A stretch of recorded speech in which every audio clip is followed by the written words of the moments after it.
Білгенге маржан туыстық атаулары. Абысын, ағайынды адамдардың әйелдері.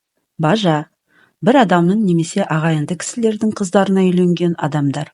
Бөле, бірге туған апалы-сіңлі кісілердің балаларының арасындағы туыстық қатынастың атауы.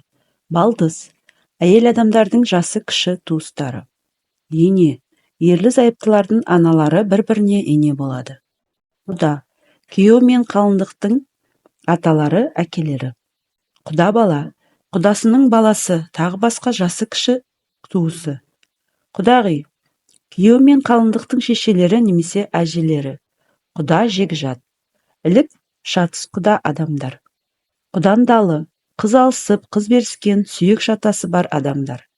Құдаша, ерлі-зайыпты адамдардың жасы кіші әйел туыстары. Құдандалы адамдардың қыздары.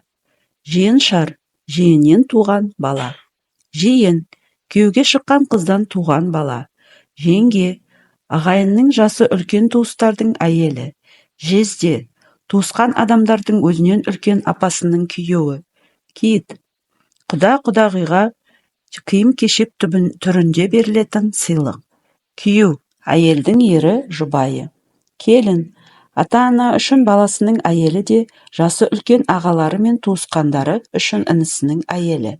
Қайын, қыз алып, қыз берген екі елдің күйеуі мен келінге туыстық қатынасын білдіретін сөз. Қайын аға, ерлі-зайыптылардың туған және туысқан ағаларының оларға туыстық қатынасы.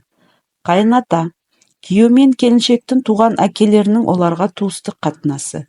Қайын ене, ерлі-зайыптылардың туған шешелерінің оларға туыстық қатынасы. Қайын беке, күйеу мен келіншектің туған әжелерінің оларға туыстық қатынасы. Қайын сіңілі, күйеудің қарындастарының әйеліне туыстық қатынасы.